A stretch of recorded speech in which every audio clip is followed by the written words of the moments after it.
Dear students, Assalamu alaikum.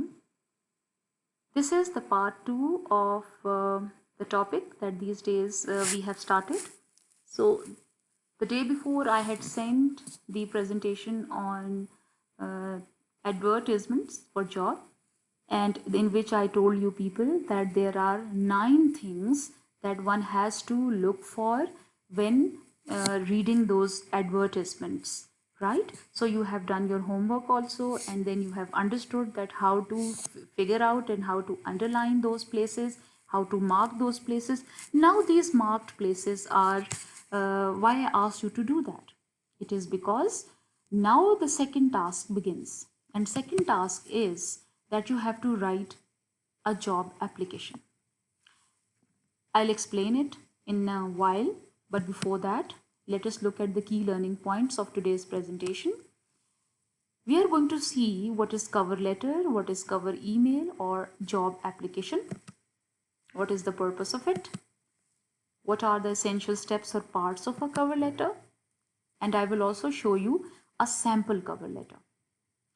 So the first point is just to remind you that this is the basic structure or the format of formal letter, and why I gave you this in the previous presentation also and now too, because I have to remind you that most of the steps are going to be the same. Rather, almost all the steps will be the same, because job application is also a formal letter. So you have to remember that what is at step 1, step 2, because addressers or sender's address. So everything you see has come to the leftmost side.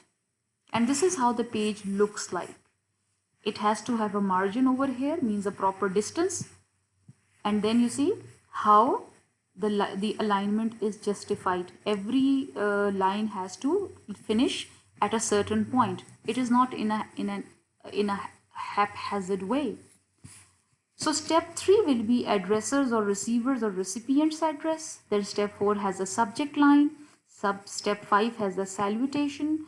Step 6 has introductory paragraph. Main body is step 7, and step 8 is conclusion, and closing is at step 9, and step 10 is name of the sender. Now we are sure that there are 10 steps of formal letter. So let's get to first understanding the terms, that what is a cover letter or cover email or job application or application letter. Well, there are 4 terms that I have given you: cover letter, cover email, job application, application letter. And there is another term, that is a business letter. Now I explain them one by one.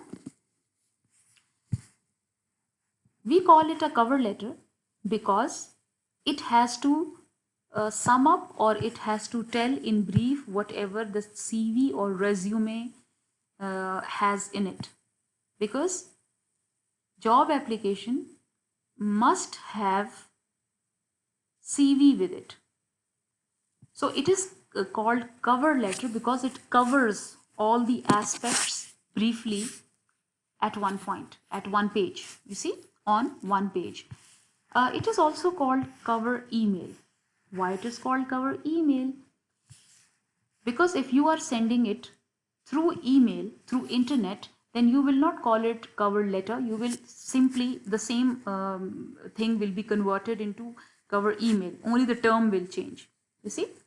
So cover email, the way you people, I always tell you that whenever you send me something, you attach something with it, then you should tell me briefly in 2-3 lines in that email that what is that task, and what have you done in it, and then you just write in 2 to 3 lines that this is what the task, ma'am, you had given to us, and it is attached in the file, and thank you very much, and you write your name, best regards, and this is how you end. And when I receive that, I always say that thank you, I have received it. You see, now that is a kind of a cover email or a cover letter. But what it covers, it actually covers the main point of whatever you have sent along with.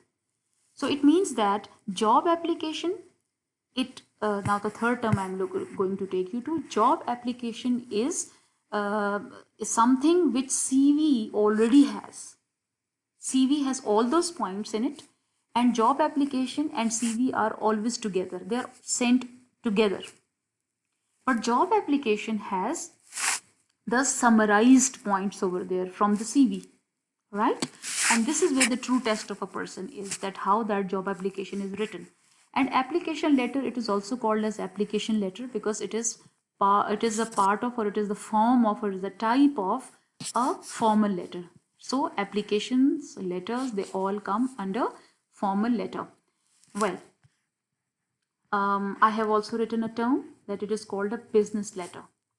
Business because the relationship between you, the sender, the applicant, and the person to whom it is sent, it is a business relationship because you are interested in doing a job, and that's why you write an application. So your relationship is of employee and an employer. It's a business relationship. Whenever we use the terms like employee or employer, they both tell us that this is a business relationship. That's why it is also called a business letter.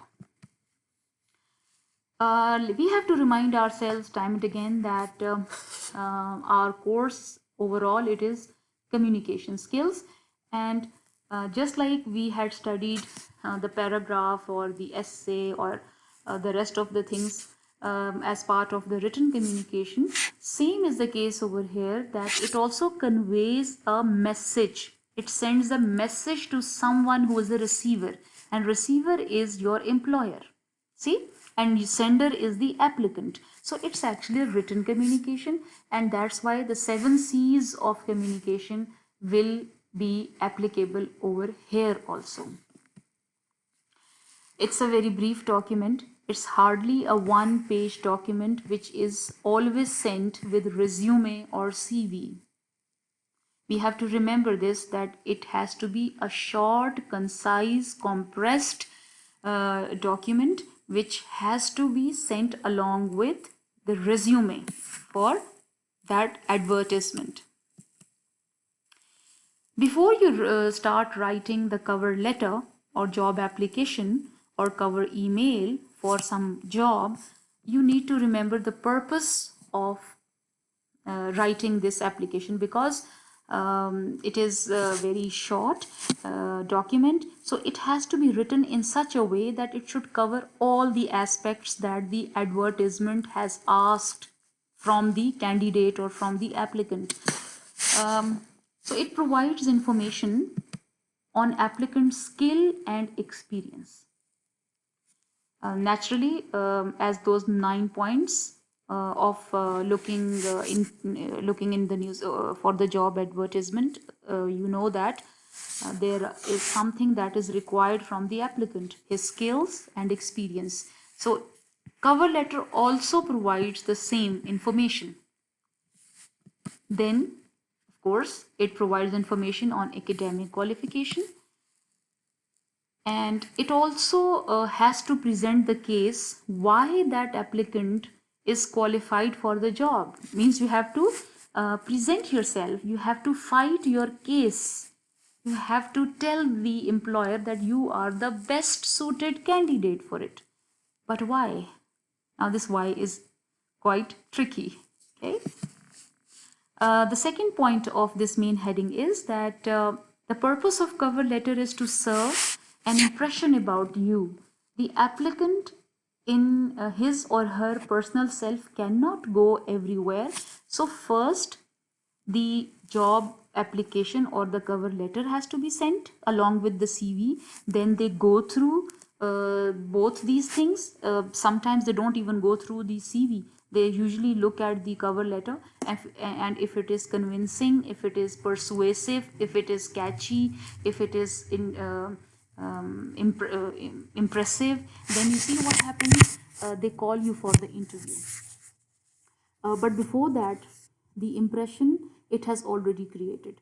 So it means that if it is your paper representation, even if you are not there, it has to represent you over there in the form of the language that you use, in the form of the words that you choose for yourself, the um, the way you arrange all the material, it all talks about you.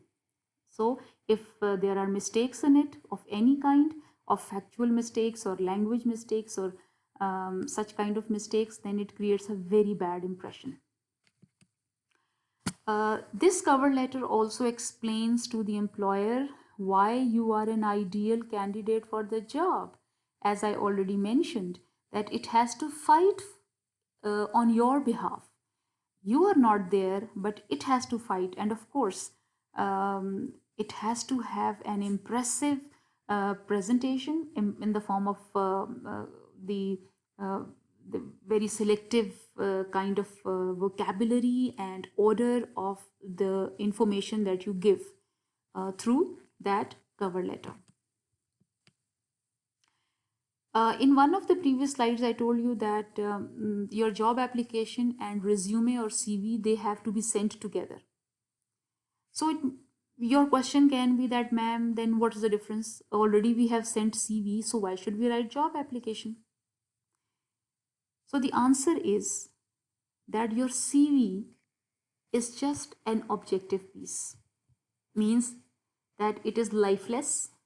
It cannot tell that what you, the way you address a person in the form of application, you talk to the person. You see, that is communication. It talks to the person. You say, dear sir, respected sir, I have read in this newspaper, and through that I came to know that this vacancy is lying there. And you see, so as if you're talking to the person, but your CV doesn't do that. It has just those bullet points, those headings, and that's it. So some and also that it has quite a lot of material on it, whereas job application has less material, but it gives the crux or the gist of whatever you have given in the CV. Sometimes people just have a glance over the CV, they don't even read too much into it. They usually read the job application because they have so many applications to look at, to read through. So why would they be looking at each and every point of the CV? So those points are summed up in job application. So it means that the cover letter that you attach or the job application that you attach, it's a personal and a passionate representation, because they use the pronoun I. Then you talk about your thoughts, your attitudes, your skills, as if you're telling a person. You see? So it's in the written form, the communication is going on. Oh, very important point, that it showcases your personality. Already I told you that it is a representation, the paper representation of the person. So here it showcases your personality. Showcases means it puts on display.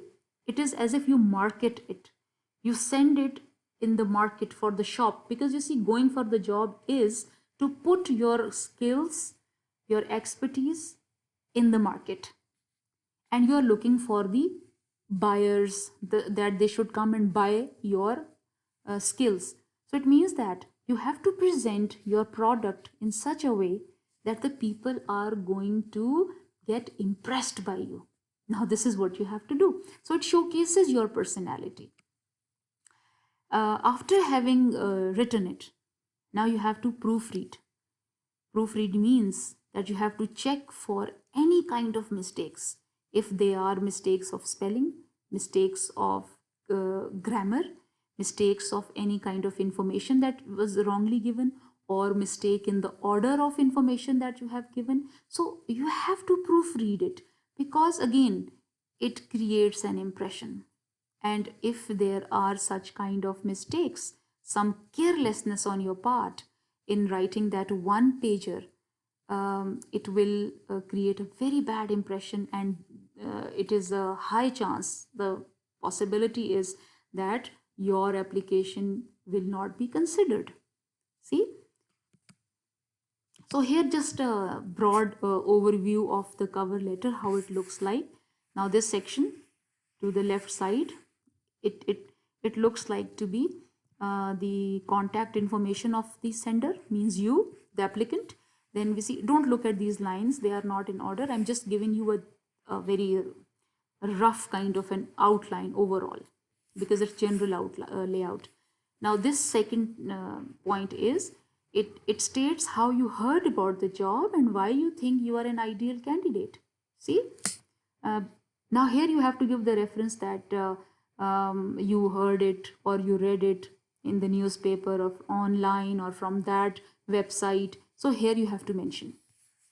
Then here this third thing, it is that this paragraph tells the information or gives the specific examples to prove your skills and experience. So it is about your skills and experience, and remember that this must match or similar to, it should be similar to whatever they have given in the advertisement.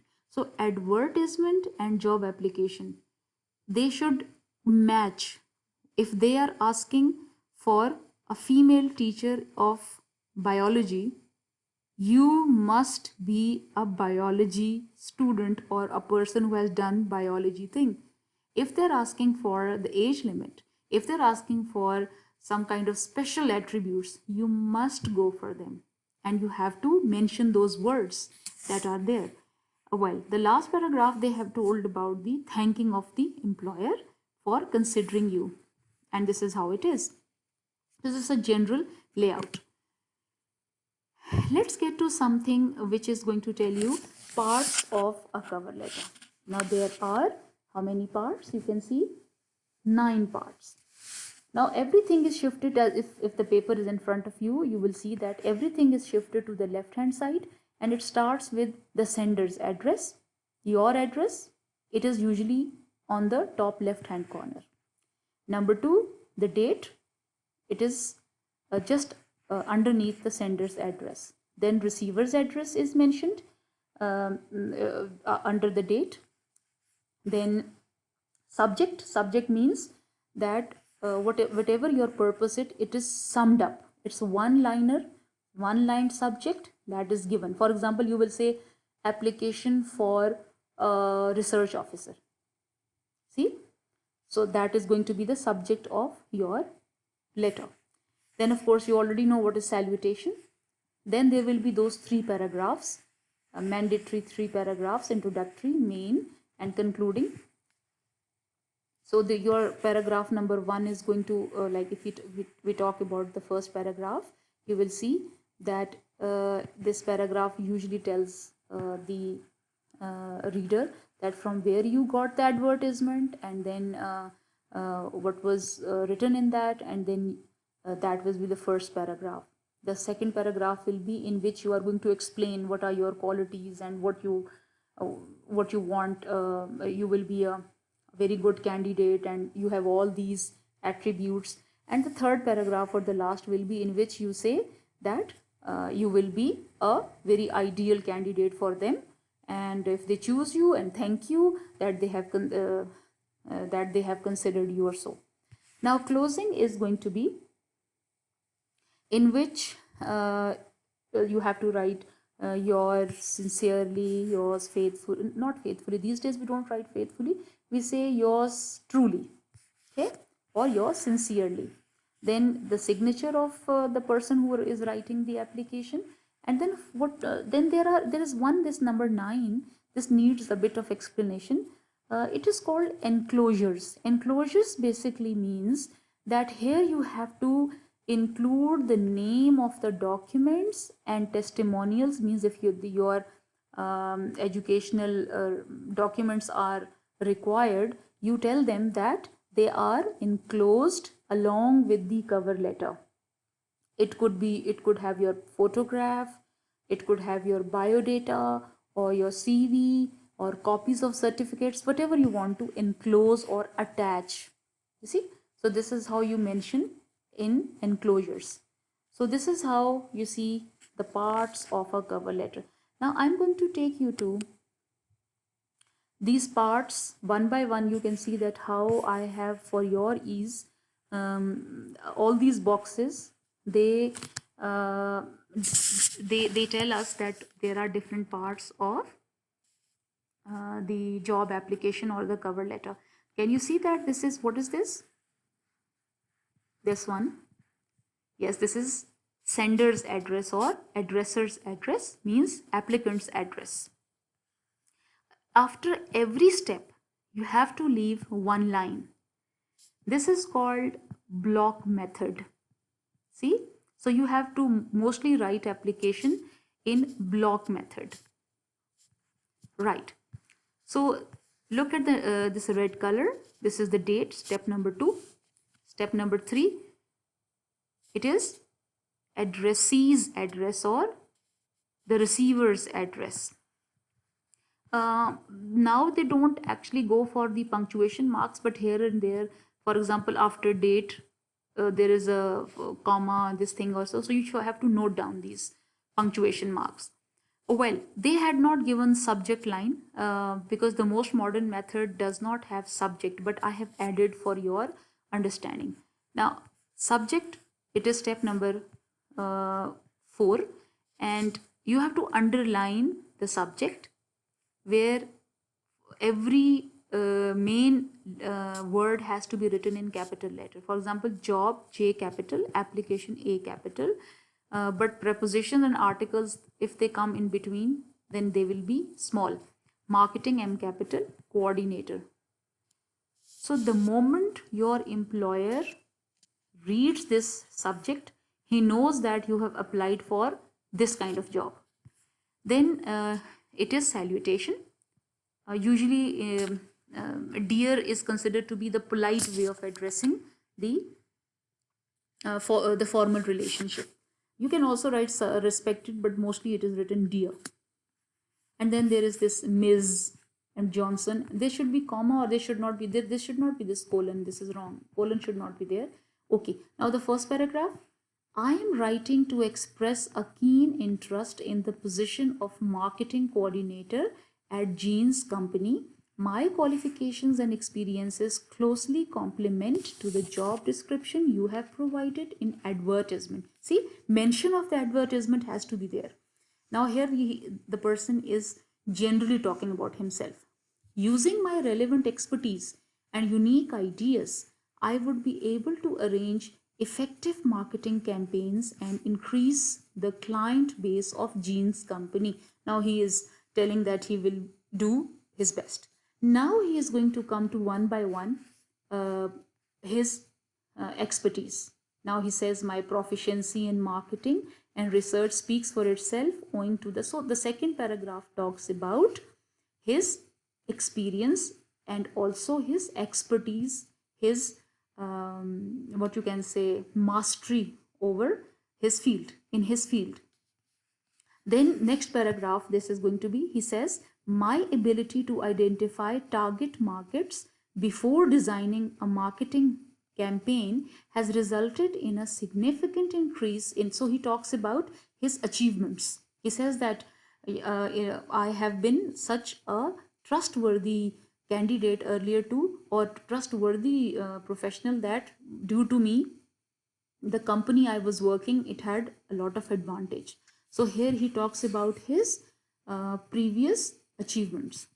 Then this paragraph, as a self-confident and creative marketing coordinator, I would like to meet with you in order to discuss how I can help increase sales and strengthen the marketing campaigns of Jeans Company. I will call you in a week to follow up on my job application. Meanwhile, I can be reached at...